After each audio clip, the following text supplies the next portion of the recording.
Optimal health for high performers. This is the Health Upgrade Podcast with Dr. Navaz Habib. Hello, everybody. Welcome back to the Health Upgrade Podcast. And we're excited about today's episode because today we are doing our first Ask Us Anything. We are very excited to begin this series. Every fourth episode will be an Ask Us Anything episode where you get to ask your questions to us, the Health Upgraded team. And that team is made up of myself. This is Dr. Navaz Habib. And I have with me two wonderful people who are making up our wonderful panel here. And the first is Valerie, our health coach. We had a great episode that we released quite a while ago now, The Power of Boredom and the Power of Being Bored. So go back into the podcast and listen to that episode that Valerie did with myself and JP. And I'm very excited to introduce our amazing nutritionist, Sara Tate, who has her master's in clinical nutrition and is board certified through NANP, the National Association of Nutrition Professionals, and our wonderful nutrition support coach. Happy to have you both here. Excited to share your expertise with everyone. Yeah, we are too. Yep, happy to be here. So I want to start off with our first question today, which came on our Health Upgraded community, which if you're interested, feel free to go to healthupgraded.com and you can look up how to join our Health Upgraded community membership right through there. But I'm excited to kind of dig into this first question, which is from Lucy. So Lucy asked us about her anxiety medication, a tricyclic antidepressant that she found has raised her resting heart rate. Hers, she mentioned, is around 90.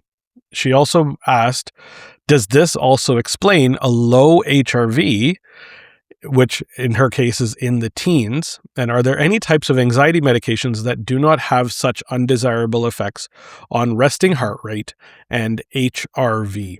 All right. So this is a really great question from Lucy because medications absolutely do play a role in HRV and heart rate changes. One of the really important things to note here is we are not providing any medical decision making. We're not making any recommendations on certain types of medications because that is reserved for your personal and primary healthcare practitioners to help support you on your journey with. In terms of the data and in terms of the science, tricyclic antidepressants, TCA medications, have a very strong effect on increasing resting heart rate and have been shown to lower HRV pretty significantly. So this is an important piece of information in this journey. There are medications that will have this particular effect, and across the board, tricyclic antidepressants are one that will lower that. The reason, or lower the HRV, and the reason for this is these have an anticholinergic effect. They actually are lowering the effect of acetylcholine. And acetylcholine is a neurotransmitter that the vagus nerve utilizes pretty effectively. It almost mimics a sympathetic state agent because when medications are being prescribed or being built up, the idea in depression, in this situation of depression or anxiety, is that we're in a heavily physiologically parasympathetic state. Our bodies are really kind of drawn into almost a freeze style state, and we want to ramp activity up. And so the autonomic effect of these TCA medications is to increase heart rate. And in doing so, it lowers HRV and it lowers the effect that the vagus nerve itself can have. In a holistic sense, when we're trying to work with clients that have this particular challenge going on the mental health side of things, the medications are necessary in those initial stages for sure to help lower the symptomatic burden that people are under for sure. But we take a much more holistic approach in understanding why the situation occurred in the first place and what we can do about it from a nutrition, coaching, and functional medicine standpoint. How can we address the autonomics in a holistic sense? So in a situation like this, Sara, why don't we go to you here talking a little bit about nutrition first off. What are some tools, what are some supports that people can plug in to help with anxiety, depression, any of these mental health types of issues that our patients may be going through? Great. Thanks, Navaz. So when we're talking about anxiety, it's important to know that 95% of serotonin is produced in the enterochromaffin cells in the gut. And it's triggered by two primary mechanisms. So we have mechanical stimulation of serotonin, which is like the peristalsis in the food movement side, and the chemical side, which is the presence of microbial metabolites like short chain fatty acids that also help that stimulation and activate those cells at the lining of the gastrointestinal site. So we need to have certain gut microbes like lactobacillus and bacteroides to be present to help synthesize things like serotonin and GABA. And present at the lining of the gastrointestinal, or at the lining of the gastrointestinal site, we need to have high polyphenols in our diet. So even taking medications and doing all of our breathing exercises and getting physical activity, if our nutrition isn't up to par, we can't generate that serotonin and GABA and neurotransmitters in the first place. So a plant-forward diet, eating the rainbow, is really, really important here, thinking about nurturing our microbiome as we've been talking about so much. So we do know that there's a specific kind of microbial signature tied to anxiety. So typically we'll see kind of like a moderate short chain fatty acid production. We'll see reduced lactobacillus. So a dietary focus for anxiety could be a tryptophan-rich, omega-3 rich diet, so like turkey, bananas, spinach. And the mechanisms of the diet is to help boost that serotonin production and support that vagus nerve signaling. So yeah, that's just a few little tips and tricks, but really that plant-forward, fiber-rich diet is really, really helpful for both anxiety and depression.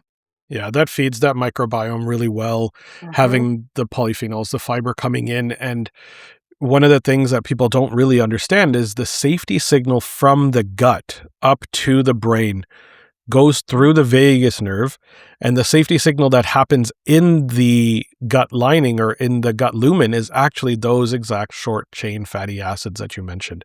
When we have the production of short chain fatty acids occurring, HRV increases. We actually have better signaling through the vagus nerve. So it's very, very important that we have those short chain fatty acids being produced. And that depends on two huge factors. Number one, which you mentioned, is the nutrients that are coming into the gut. So what are you eating? Are you choosing whole foods? Are you choosing organic? Are you minimizing toxic, high processed foods? Number one. Number two, what's your microbiome looking like? What is the microbial population looking like? Do we have a nice, diverse population of bacteria? Do we lack parasites, thankfully, and hopefully? Do we have minimal viruses and yeast and fungi? That population of what's living in the gut plays a huge role here. So making sure that you're feeding the right foods to those microbes that are then going to produce those short chain fatty acids that then activate production of serotonin in the gut. You mentioned it, 90 to 95% of serotonin is produced in the gut. And that has a huge play on, or a huge effect on, mental health. And that's where a lot of the depression and anxiety diagnoses are coming from, is actually a gut-related issue at the root of it. And then we need to start talking about what are some of the lifestyle habits? What are some of the things that we can start to do from a mindfulness standpoint? And yes, if you've been diagnosed with anxiety or you've been diagnosed with depression, there are going to be some challenges here. There's no doubt about it. It's going to be maybe a little bit more challenging to go into this mindfulness state. So Val, this is where I want to come to you and see if there are some recommendations that you have to help support patients that are maybe on these TCA medications. Their HRV is lower than they want it to be. Their heart rates are higher, and they have these feelings that they're trying to work through.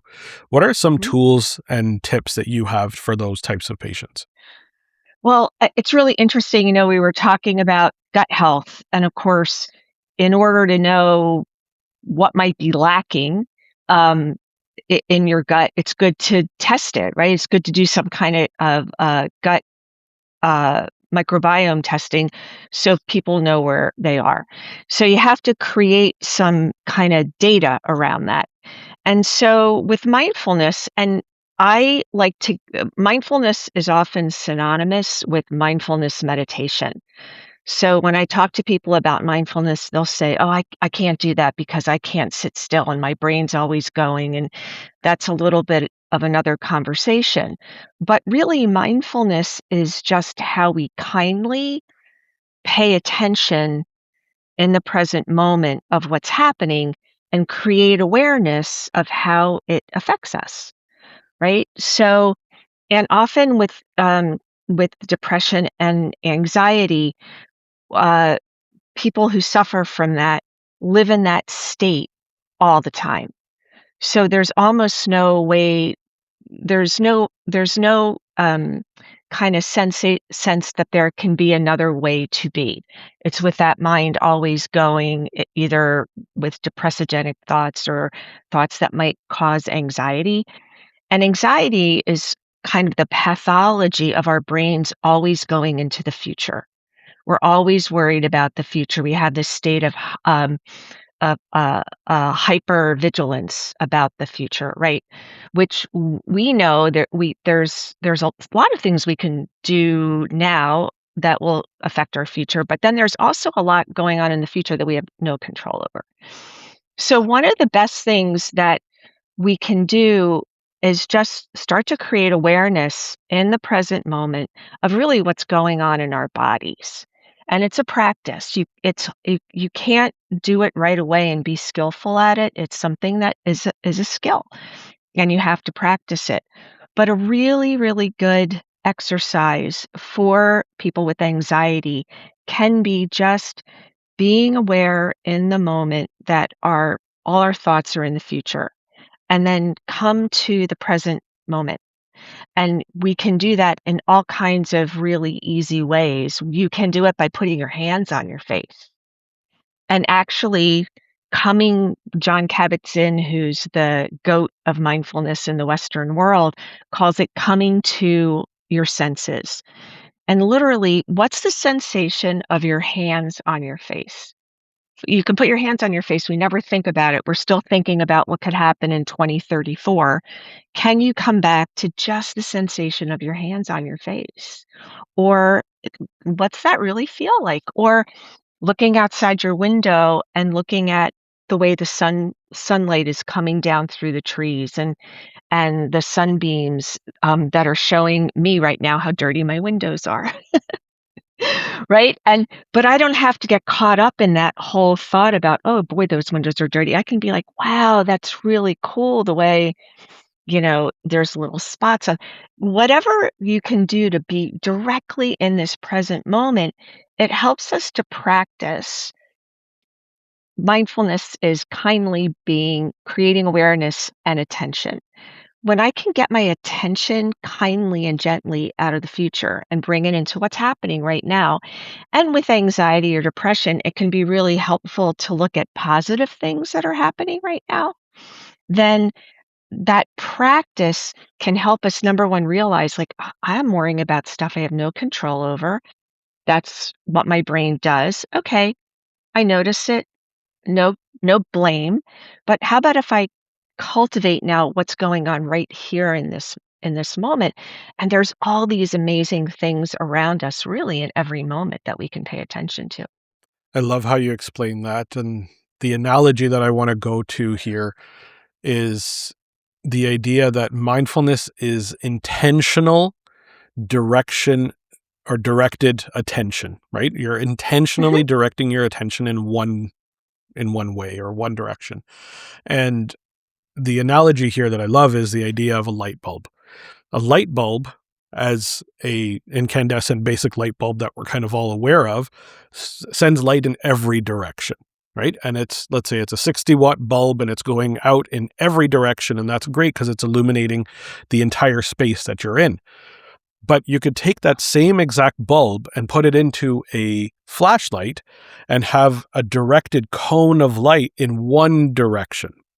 And that is where mindfulness helps to bring down and focus the attention intentionally into something that is in a particular direction and where we want to go. So it's Mhm. not allowing the attention to simply just go everywhere. It's just working to direct it. And I think one of the challenges that a lot of patients with mental health style disorders have is not being able to bring the attention down, not having the innate capability to be able to lower the attention into a single beam, but rather they want to be everywhere. They have this kind of need to be in the entire space. And so the idea that you mentioned there, Val, is putting your hands on your face, right? What does it feel like when your hands are on your face, on your cheeks?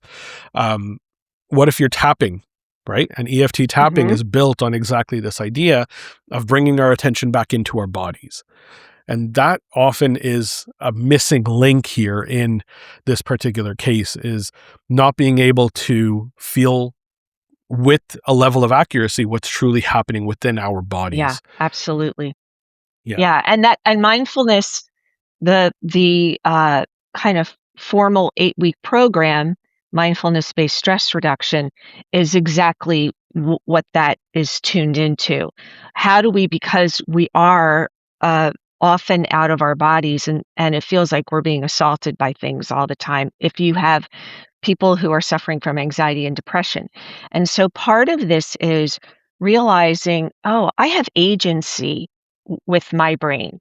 Maybe not as much agency as some other people have, but yeah, I do have agency, and it is a practice. So I love that idea that of the light bulb lighting up everything. One of my favorite mindfulness people, Amishi Jha, who has the Jha Center for Mindfulness, I think it is, at University of Miami, and is amazing to listen to, calls it like a flashlight, right? We can turn our flashlight where we want to turn it, and we can notice that, oh God, I'm lighting up a whole bunch of bad stuff, right? There's no reason for me to be here right now. Let me turn it towards something else. So when you think about mindfulness, the practice, if you're starting it, would be, all right, how am I going to take that light bulb that's lighting up everything and slowly work it down into a flashlight? And then also, how do I, on purpose, say, nope, not looking at that, like turning off the news today, and I'm going over here instead. And it's not that you're running away from anything, or because it's still going to be there, but you are managing your physical state and noticing how a flashlight on this affects your body and how a flashlight on that might affect your body differently. And then learning how we are, we are complicit in a lot of this. Mental health, especially, I'm a lot older than you guys. I was told my brain was my brain. It was baked, right? This is what you have, and there's nothing you can do. And I went through a good 40 years of that, maybe even longer. And all of a sudden, this neuroplasticity idea that our brains are plastic, we can change our brains, is great. And it's not to say that medication doesn't have a role for some people, but they're not mutually exclusive. You can take a medication and do all these other things that are going to help with your anxiety or your depression. Yeah, the medication isn't necessarily the thing to worry about, right? It's Yes. having its effect. Potentially a negative consequence is going to be seeing your heart rate higher, your HRV lower. But again, we're looking at trend data. So there is still a way that while you're on the medication, you can still raise your HRV. You can still have beneficial effects happening on the microbiome that are going to change it to a way or to a situation where you may not need as much or any medication down the road. Medication's doing its work. We're not against medication. We are for addressing why the situation happened in the first place to the point where you then are not reliant on the medication long term. And that's the goal of everything we do at Health Upgraded. I do want to lean into one thing that we had talked about briefly before, and that is on the nutrition side of things. Mindfulness and nutrition are a huge correlated piece here as well. One of the things that happens a lot in a situation of mental health and depression, anxiety, is we can go into a state of binge eating, or we can go into a state of being almost averse to food as well, and not allowing for food to play its positive role within our body as we intend. Sara, do you have any insight on the link between these mental health conditions and food behaviors and how people are around their food? Yeah, good question. Even some personal insight. I know that in my earlier 20s, just with my own health journey, I had undiagnosed food sensitivities, multiple. And what I found in retrospect was that the foods that I was struggling with most, I was most highly reactive to, right? So those foods that we're reacting to and or ones that we crave are telling us something. So pay attention to what you're craving or what you're averse to. We should be paying attention to that. I think it's important too, Val, you mentioned this on gut microbiome testing. Sometimes we just don't really know what's going on. And if we do some testing, we can identify that microbial signature that we just can't put a finger on, even with a therapeutic diet that may look perfect for something like anxiety or depression. We might have some type of imbalance with a specific microbe that we just wouldn't know about unless we do that testing. So I think the testing component is also really important when you're doing all of the good work with the stress management and mindfulness as well. Yeah, there's no doubt about that. That's exactly why the V pillar in the Vegas protocol is validate, right? We first need to figure out where we stand. For me, the analogy that I love to use here is it's a GPS. But a GPS needs two pieces of information, one that we take for granted. Yes, when you open up Google Maps on your phone, you put in the address that you're going to, but Google Maps needs to know where you're starting from in the first place. Otherwise, the ways to get to your destination are infinite, right? And for a lot of people, if you don't know where you stand, you don't know the direction, the quickest or the most efficient route to get to your destination. We need to know where the starting point is. And without doing the right testing, whether it's stool microbiome testing or food sensitivity testing or identifying nutrients that might be missing, we can't then clearly define the pathway to the destination with the level of accuracy and efficiency that most people are seeking. So that's so important to understand. The Vegas protocol is built around this. Remember, V is validate, A is activate, where we focus on activating the vagus nerve and getting you into a nervous system regulated state. G stands for gut-brain immune optimization, but we can't optimize without the validate piece in the first place. And sadly, a lot of people are trying to piecemeal their gut support, their brain and immune optimization, and their mitochondrial function based on no data. They don't know what's truly happening within their bodies. So mindfulness plus validation. So there's a subjective piece and an objective piece to validating what's happening within the body. And there's levels of daily and hourly and monthly and annual validation that needs to occur because we are in a dynamic situation. So in a situation like that, validation is key. And then not to forget about the other two, U stands for unburden. How do we help shift perspective on that burden or stress that's around us? And S stands for sustain. So how do we make these habits permanent, long-term, and so that the changes that you make help support you through the rest of your life? So that's the Vegas protocol. That's how I would apply it in a situation here. Just the same way that we've kind of mentioned. V, validate. Find out what's going on from a biochemical standpoint, find out what's going on from a mindfulness standpoint. What is your body saying in those situations? Going from light bulb to flashlight, directing the attention inwards, movement, even just as simple as putting a hand on the chest and a hand on the belly to provide that touch feeling of what's happening on my body when I'm taking breaths. Am I then breathing more with my chest or am I breathing more with my belly? Am I breathing through my nose or through my mouth? Which direction am I breathing more inhale or more exhale? And then we direct the breath accordingly because we become aware. We figure out what's going on inside. We're validating the breath that we have, and then we're creating a shift through that mindfulness experience. If we narrow it right down and we address the breath plus the diet plus the attention on the inside of the body, we can have huge beneficial effects. So I think that for me is how I would address Lucy's question here of, yes, we've got this medication that is lowering the HRV. Yes, we've got this medication that is necessary in your situation. But what are the things that we can do on the outside while you're on the medication to eventually lower or eliminate the use of that medication long term? So I hope that answers that question for you, Lucy.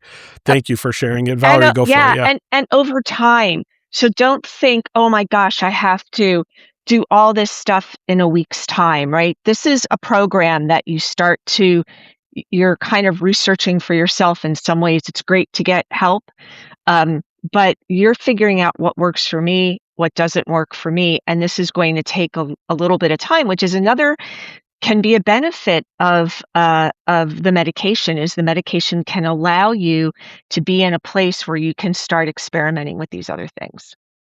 That's exactly right. I think that helps lower the burden of the experience to a point where you can then ideally put your attention to the root causes and make those changes. Any final thoughts, Sarah? Yeah. Yeah, and just a quick note on how our moods change with the seasons. Nutrient density changes with the seasons too. So you can really focus on eating locally and seasonally, and that informs the nutrients that go into your body and what you need at that time. So it's just a nice, intuitive, gentle way to also take care of yourself and cycle through with nature's rhythms as well. I love that point. It's one that cannot be overstated. We really need to attend to our nutritional needs based on where we live and the experience that we have in the climate that we're living in. So very, very important. Make sure that you're bringing that in. If you want help with this, Health Upgraded, our team is here to help you. So please go to healthupgraded.com and look up the option of doing an audit call and identifying whether you're a good fit to work with us, or join our free programs. We do have some free 10-day vagus nerve jumpstart programs and a free component to the community. So if you're interested, healthupgraded.com, and you'll be able to access some of our wonderful resources and get some of this wonderful information passed your way so that you can work to upgrade your health. I think this has been a really awesome Ask Us Anything number 1. We will definitely be answering more questions as we go, and we want to make sure that you all feel like you're getting your questions answered. So please, if you have any questions, join the community. You'll be able to post your questions directly in there. We'll do our best to answer them and get those answers out to all of you. Thank you, Valerie. Thank you, Sara, for joining today and for sharing your expertise with us and with everyone. And if you know somebody that needs this information for their health, please share this episode with 1 or 2 people who you think could really utilize this to upgrade their health. We will catch you all on the next one.